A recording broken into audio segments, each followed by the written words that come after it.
Hello दोस्तों, स्वागत है आप सभी का इस वीडियो के अंदर। और इस वीडियो के अंदर हम डिस्कस करने वाले हैं हिस्ट्री, जो कि आपके सीटेट पेपर के लिए, सीटेट पेपर 2 के लिए, सोशल साइंस के लिए इंपॉर्टेंट रहेगी।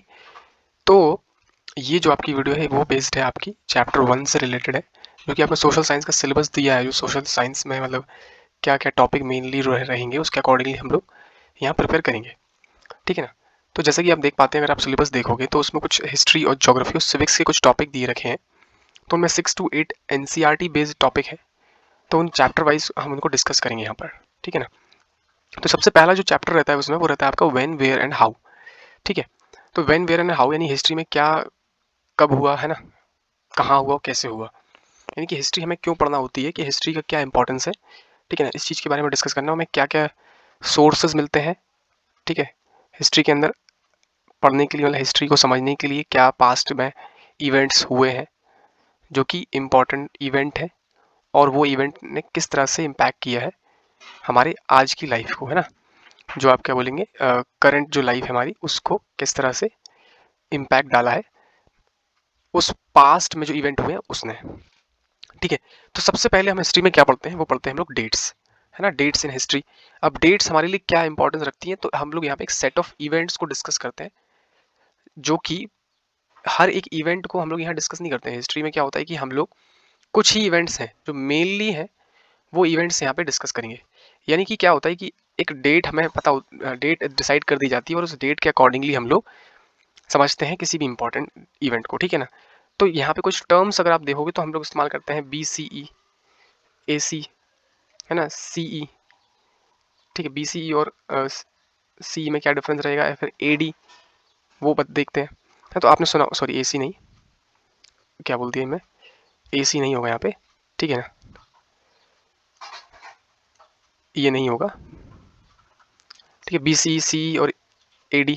तो बिफोर क्राइस्ट एरा, इसको क्या बोलते हैं हम लोग, इसको बोलते हैं हम लोग बिफोर क्राइस्ट एरा, इसको बोलते हैं क्राइस्ट एरा, और इसको एडी एनो डोमिनी, मतलब ये दोनों सिमिलर ही रहते हैं, ये दोनों सेम ही रहेंगे। एनो डोमिनी और क्राइस्ट एरा को हम सेम ही समझेंगे, यानी कि जो टाइम पीरियड है वो इस टाइम पीरियड को बोलते हैं आफ्टर जो क्राइस्ट एरा है ना, वो यानी कि जब क्राइस्ट का बर्थ होता है। तो यहाँ पे हम लोग समझेंगे, जैसे इस टाइम लाइन को समझने की कोशिश करना आप। तो ये जो है, ये 1 CE, तो जो 1 CE है ना डेट, वो आपके बर्थ, क्राइस्ट का बर्थ है। और इस टाइम इवेंट से पहले जितनी भी डेट्स आती हैं वो चलती हैं आपकी डिसेंडिंग ऑर्डर में, डिसेंडिंग ऑर्डर में चलती हैं। वो कैसे चलती हैं देखिए, कभी अगर आप चैप्टर पढ़ा हुआ है हिस्ट्री का किसी भी, तो अगर हम लोग बोलते हैं, ठीक है ना, फॉर एग्जांपल इस टाइम पीरियड से लेकर इस टाइम पीरियड तक, यानी कि 400 BCE से लेकर 300 BCE, है ना, सॉरी 300 BCE, ठीक है। अब यहाँ से आप ऐसे आ रहे हो, नंबर लाइन इस तरफ से चलती है ना, माइनस में रहती है इस तरफ से, तो हम लोग आगे की तरफ बढ़ते हैं यहाँ पे, ठीक है ना। तो जितना पीछे जाएंगे उतना टाइम पुराना होता चला जाएगा, और जितना आगे जाएंगे उतना कम टाइम होता चला जाएगा, ठीक है ना। तो 400 BCE से लेकर 300 BCE, ये जो टाइम पीरियड है वो पहले वाला टाइम पीरियड होता है, क्राइस्ट के बर्थ से पहले। अब क्राइस्ट फॉर एग्जांपल, अब ये लेते हैं यहाँ पे हम लोग 1857, तो 1857 यहाँ पे एडी पढ़ते हैं हम लोग, ठीक है, एडी एनो डोमिनी पढ़ते हैं, फिर क्राइस्ट भी बोल सकते हैं, सी क्राइस्ट एरा भी बोल सकते हैं, सी बोलते हैं जिसको अपन, ठीक है ना। ये कुछ डिफरेंसेस आपने थोड़े कंफ्यूजिंग रहते हैं कभी कभी। तो BC और CE क्या है, डेट को डिफाइन करने के लिए ये टर्म्स हम लोग इस्तेमाल करते हैं, ठीक है ना। तो सिंपल सी चीज़ है, इसमें ज़्यादा परेशान होने वाली बात नहीं है। अभी ये चलता है आपका असेंडिंग ऑर्डर में, या इंक्रीजिंग ऑर्डर भी बोल सकते हैं हम लोग, इंक्रीजिंग ऑर्डर, है ना। क्यों बोल सकते हैं इंक्रीजिंग ऑर्डर, क्योंकि आप देखो यहाँ पे आगे बढ़ रही है डेट, 1 2 3 4 5 6, ऐसे करते करते हम लोग यहाँ पे आगे बढ़ रहे हैं, ठीक है ना। अब हिस्ट्री को समझने के लिए हमें यहाँ पे सोर्सेज पता होने चाहिए, बहुत ही इंपॉर्टेंट चीज़। तो सोर्सेज हमें क्या क्या मिलते हैं हिस्ट्री को पढ़ने के लिए, सोर्सेज समझते हैं क्या क्या मिलते हैं। तो सबसे पहले हमें जो मिलते हैं सोर्सेज, वो आपके हैं लिटरेरी सोर्सेज। ये कौन से सोर्सेज होते हैं, ठीक है, ये कौन से सोर्सेज होते हैं लिटरेरी, यानी कि जो आपको रिटन में मिलते हैं, है ना, पेंटिंग्स के थ्रू रिटन में मिलते हैं। पेंटिंग्स हो गई आपकी, जैसे पाम लीव्स हो जाती थी, पाम लीव्स पे लोग लिख के चले जाते थे, है ना। और मैन्यूस्क्रिप्ट्स हो गए आपके, मतलब इनको जो रिटन हमें चीज़ें मिलती है ना पाम लीव्स वगैरह पे, उन कोई भी ट्री हो गया उसकी बार्क, उनको बोलते हैं हम लोग मैन्यूस्क्रिप्ट्स, ठीक है ना। जो हमें लिखी हुई चीज़ें मिलती हैं आपके किसी भी पत्ते पर या फिर किसी पेड़ की छाल पर, है ना, तो वो क्या होती हैं आपकी मैन्युस्क्रिप्ट्स रहती हैं, ठीक है ना। दूसरी अगर चीज़ बोलें तो हमें अपने पुराने जो रिलीजियस टेक्स्ट होते हैं उनके थ्रू इन्फॉर्मेशन मिलती है, जैसे कि आप देखोगे तो वैदिक जो लिटरेचर है वो, है ना, वैदिक लिटरेचर आपने सुना होगा। दूसरी चीज़ हमें जो पुराण होते हैं हमारे, वेद पुराण, है ना, और आपके जो एपिक्स, डिफरेंट डिफरेंट स्टोरीज, जैसे महाभारत हो गया आपका, रामायण हो गया, है ना, रामायण हो गई, इनसे कुछ हमें जानकारियाँ मिलती हैं अपने इतिहास के बारे में, अपनी हिस्ट्री के बारे में, ठीक है ना। यहाँ से हमें क्या क्या इन्फॉर्मेशन मिलती है, हमें यहाँ पे पॉलिटिकल चीज़ें ज़्यादा नहीं देखने को मिलती हैं, हमें यहाँ पे ज़्यादातर कल्चर के बारे में जानकारी मिलती है, कल्चरल इन्फॉर्मेशन बहुत ही हमें देखने को मिलेगी, ठीक है ना। और क्या चीज़ है जो कि हमें देखने को मिलती है, हम देखते हैं आगे। और अगर हम देखें तो हमें जैन जो कल्चर है, जैन और बुद्धिस्ट, इनके बारे में काफ़ी जानकारी मिलती है, मतलब इधर से हमें इतिहास के बारे में काफ़ी सोर्सेज मिलते हैं, यानी कि जो इनके लिटरेचर रहे हैं, जैन और बुद्धिस्ट, उनके लिटरेचर जो रहे हैं उनसे हमें काफ़ी इन्फॉर्मेशन मिलती है अपने इतिहास के बारे में, ठीक है ना। दूसरे जो रिसोर्सेज हैं हमारे, दूसरे जो सोर्सेज हैं वो क्या चीज़ है, जैसे अभी हमने डिस्कस किया है लिटरेरी सोर्सेज, अब जो दूसरा पार्ट है हमारा वो है आपका आर्कियोलॉजिकल रिसोर्सेज, ठीक है, या फिर आज आर्कियोलॉजिकल सोर्सेज बोल सकते हैं, या फिर आर्कियोलॉजिकल एविडेंसेस बोल सकते हैं, वो हमारे नेक्स्ट सोर्सेज हैं। तो हम नेक्स्ट स्लाइड पर देखते हैं कि क्या है वो। तो देखिए अब क्या है चीज़, आर्कियोलॉजिकल एविडेंसेस हमें क्या देखने को मिलते हैं। तो ये सबसे पहली तो बहुत ही इंपॉर्टेंट चीज़ अगर आपको बता दी जाए यहाँ पर, तो ये कोई ऐसा वैसा काम नहीं होता है, बहुत ही स्किल्ड पर्सन यहाँ पे काम करते हैं, है ना, आपने नाम सुना होगा, जो कि होते हैं आर्कियोलॉजिस्ट होते हैं, वो इनको एग्जामिन करते हैं। और कैसे एग्जामिन करते हैं, वो एग्जामिन करते हैं आपके काफ़ी एक्सकेवेटिंग की जाती है, यानी कि काफ़ी ज़्यादा माइनिंग वगैरह यहाँ पे होती है ना, जो हमें कॉइन्स वगैरह मिलते हैं उनको काफ़ी अच्छे से एग्जामिन किया जाता है, ठीक है ना।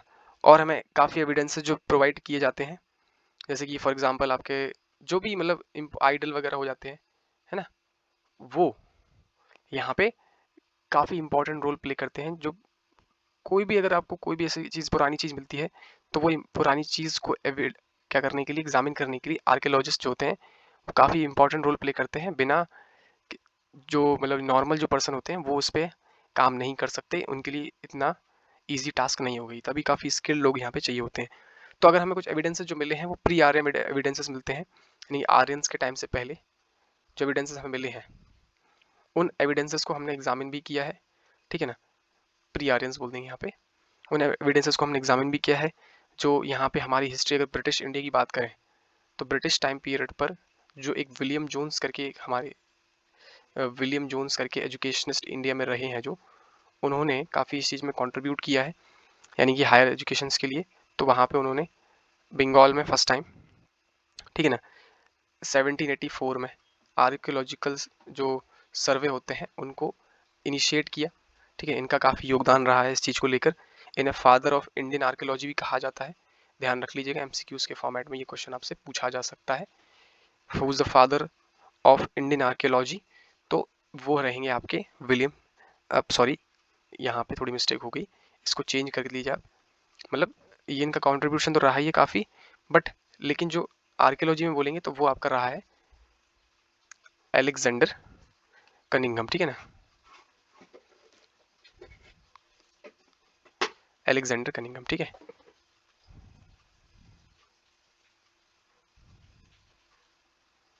इनको बोला जाता है फादर ऑफ इंडियन आर्कियोलॉजी, ठीक है ना, तो इसको ध्यान रख लीजिएगा आप। Again I sorry for that, जो पीछे आपसे बोला गया था उसके लिए, ठीक है ना।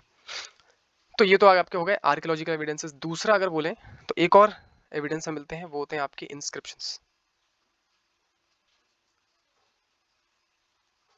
इंस्क्रिप्शंस ये क्या चीज़ है भाई, ये देखिए क्या होता है। पहली चीज़ कि इसकी स्टडी को क्या बोलते हैं हम लोग, एपिग्राफी बोलते हैं। एपिग्राफी जो होती है वो स्टडी होती है इंस्क्रिप्शंस की। और इंस्क्रिप्शंस जो होते हैं वो क्या होते हैं, हमें जो अलग अलग चीज़ों पर कार्व्ड किए रहते हैं, वो इंस्क्रिप्शंस होते हैं। जैसे कि फॉर एग्जांपल गोल्ड के ऊपर, है ना, कोई किसी ने कुछ बनाया, फिर सिल्वर मटेरियल के ऊपर किसी ने कुछ बनाया, ठीक है ना, और या फिर आयरन मटेरियल के ऊपर किसी ने कुछ बनाया, ठीक है, कॉपर हो गया या फिर ब्रॉन्ज हो गया, है ना, ठीक है। तो इन कई मटेरियल्स हमें से मिलते हैं ना, जैसे उस पर कुछ चीज़ें मार्क्ड रहती हैं, है ना, वो गोल्ड सिल्वर की चीज़ों के ऊपर, कॉपर के ऊपर, ब्रॉन्ज के ऊपर, ठीक है ना। तो इन सब को हम लोग बोलते हैं क्या, इंस्क्रिप्शंस, ठीक है ना। जो पिलर्स हो जाते हैं, है ना, स्टोन पिलर्स होते हैं, रॉक टेम्पल्स आप देखोगे तो वहाँ पे चीज़ें कैसी रहती हैं, अंदर की तरफ उसको बनाया जाता है ना, मतलब कुछ यहाँ प्रिंट कर देते हैं वो लोग वॉल्स वगैरह के ऊपर, ठीक है ना, वॉल प्रिंट उसको कर देते हैं, तो वो आपका इंस्क्रिप्शंस में आ जाता है। तो हमें ये सारे रिसोर्सेज मिलते हैं जो कि हिस्ट्री को समझने के लिए बहुत ही इंपॉर्टेंट पार्ट रहता है, ठीक है ना। अब अलग से एक और हमारा है जो कि है कॉइन। कॉइन क्या होता है, मतलब कॉइन भी एक बहुत ही इंपॉर्टेंट फैक्टर है या फिर बहुत ही इंपॉर्टेंट जो है सोर्स है हिस्ट्री को समझने के लिए। तो वो क्या चीज़ है, देखो इसकी जो स्टडी होती है वो होती है न्यूमिस्मैटिक, जैसे कि आपने पीछे देखा, अभी एपिग्राफी बोलते हैं इंस्क्रिप्शंस की स्टडी को, और न्यूमिस्मैटिक बोलते हैं कॉइन्स की स्टडी को, ठीक है ना। Thousands of ancient Indian coins हमें मिलते हैं, ठीक है ना, जो कि जिस मतलब यहाँ पे अगर आप देखोगे तो इन कॉइन्स से हमें काफ़ी जानकारी मिलती है हिस्ट्री के बारे में, ठीक है ना। और क्या हम लोग जानकारी लेते हैं, वो जानकारी पता क्या है, आप सुनिए, वो जानकारी होती है कि क्या वहाँ पे इकोनॉमिक कंडीशंस रही होंगी, बहुत ही इंपॉर्टेंट चीज़, मतलब पहले के लोग कैसे इकोनॉमिक लाइफ अपनी जीते थे, ठीक है, वहाँ पे क्या करेंसी चलती थी, है ना, और वहाँ पे किस टाइप की जो है मेटलॉजी हुआ करती थी, मेटल बोल सकते हैं, तो मेटलर्जी बोल सकते हैं उसको, ठीक है ना, मतलब किस किस टाइप की चीज़ें जो है इस्तेमाल की जाती थी, मतलब ब्रॉन्ज गोल्ड, है ना, ये सब इस्तेमाल किया किया जाता था या नहीं किया जाता था, किस टाइप की आर्ट हुआ करती थी ना, आर्ट फॉर्मेशन। तो ये सारी जानकारी हमें मिल जाती है हिस्ट्री में इन रिसोर्सेस या फिर इन सोर्सेस की वजह से, ठीक है ना।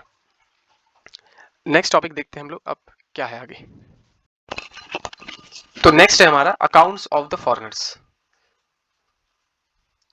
ये क्या चीज़ है, इससे भी हमें जानकारी मिलती है हिस्ट्री के बारे में। वो कैसे हमें जानकारी मिलती है कि क्या होता है कि पहले के जो लोग थे वो हमारे जो फॉरेनर्स कंट्री में आया करते थे, कंट्री से दूसरी कंट्री के बारे में, है ना, अपने कल्चर को लेकर आया करते थे, अपने जो रिटर्न मटेरियल है उन्हें यहाँ पे छोड़ जाया करते थे, वो क्या कल्चर फॉलो करते थे, है ना, इस बारे में हमें जानकारी मिलती है, ठीक है ना। क्या वो खान पान फॉलो करते थे, मतलब अपना क्या खाना पीना फॉलो करते थे, वो उसकी जानकारी यहाँ में दे जाते थे। तो वो काफ़ी चीज़ें होती हैं जो कि फॉरेनर्स की वजह से हम लोग जानकारी यहाँ पे ले पाते हैं, ठीक है ना। अब देखो, ये तो हमारे हो गए आपके सोर्सेस हिस्ट्री के। दूसरे हमारी चीज़ है वो आपकी है पीरियोडाइजेशन।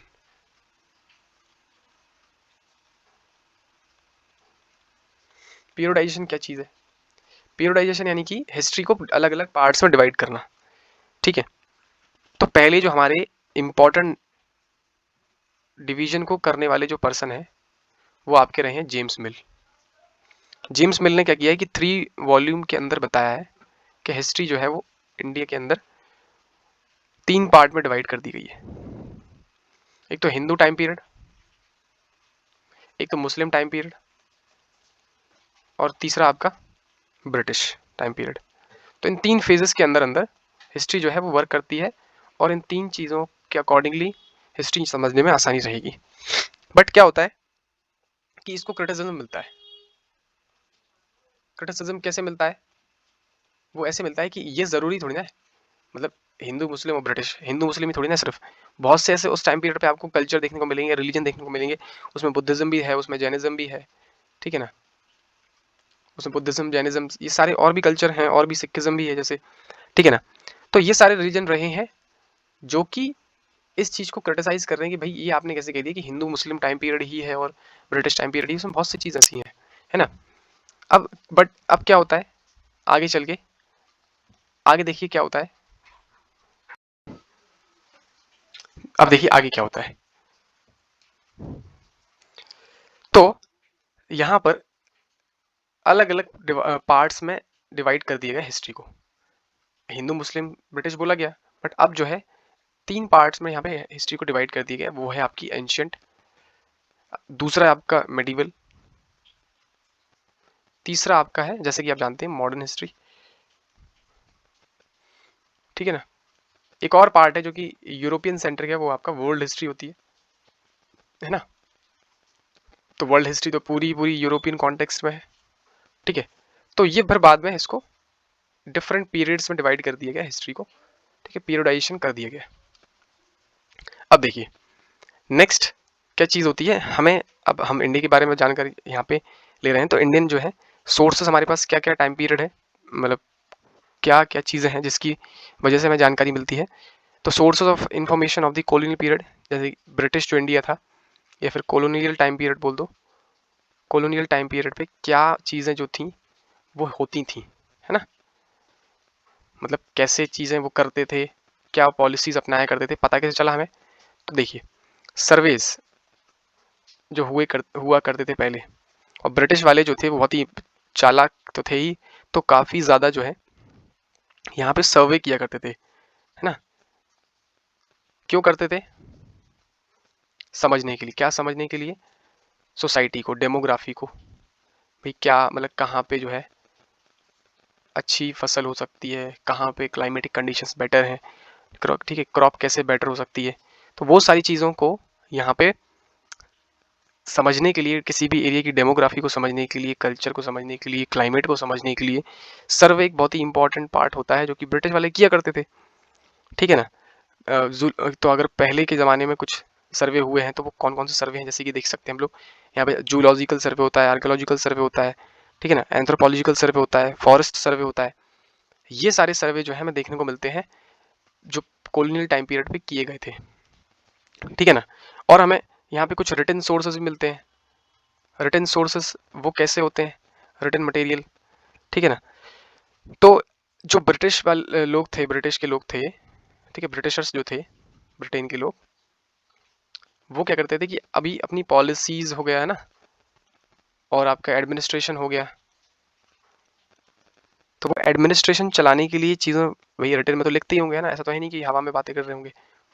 तो रिटन मटेरियल तो है ही। तो रिटन मटेरियल की वजह से हमें जानकारी मिलती है कि भाई कैसी पॉलिसीज वो बनाया करते थे, क्या क्या इंपॉर्टेंट जो इनके पॉलिटिकल डॉक्यूमेंट्स हैं, है ना, क्या एडमिनिस्ट्रेशन चलाते थे, उससे हमें जानकारी मिलती है ना। न्यूज़पेपर्स वगैरह जो थे, न्यूज़पेपर हेडलाइंस हो जाता है जो, है ना, लिटरेचर जो होता है, उससे हमें जानकारी मिल जाती है ना, हिस्ट्री के बारे में। और क्या नाम जो है लिटरेचर, इससे हमें जानकारी मिल जाती है कि भाई क्या चल रहा होगा लाइफ में, क्या कॉमन कल्चर रहा होगा, कॉमन लाइफ जो होती है ना, किस तरह से लोग जो है रिलीजियस, मतलब सॉरी रिलीजन में मानते थे, है ना, मतलब क्या रिलीजन फॉलो कर रहे थे, क्या रिलीजियस प्रैक्टिसेस फॉलो कर रहे थे, है ना। तो ये सारी चीज़ें हैं जो कि हमें जानकारी देती हैं हिस्ट्री के बारे में, ठीक है ना। अब क्या होता है, ठीक है ना। तो अब देखिए अभी हमने ये सारी चीज़ें डिस्कस कर ली हैं, तो ये आपका चैप्टर 1 है जो, तो बहुत ही अच्छा सा चैप्टर है, बहुत ही ईजी सा चैप्टर जो कि अपन ने कंप्लीट कर लिया है बहुत ही जल्दी इसको। तो अब इसको आप रिवाइज कर लीजिए, साथ साथ आप नोट्स बना सकते हैं, लिख सकते हैं आराम से, और एमसीक्यूज की प्रैक्टिस कर सकते हैं। अभी आपको उसकी वीडियो भी प्रोवाइड की जाएंगी कुछ दिनों के अंदर अंदर, पहले जब चैप्टर हम लोग कंप्लीट कर लेंगे तब, ठीक है ना। तो thank you so much again everyone, and see you in the next video. Till then subscribe the channel, share and like. Okay then, thank you so much again.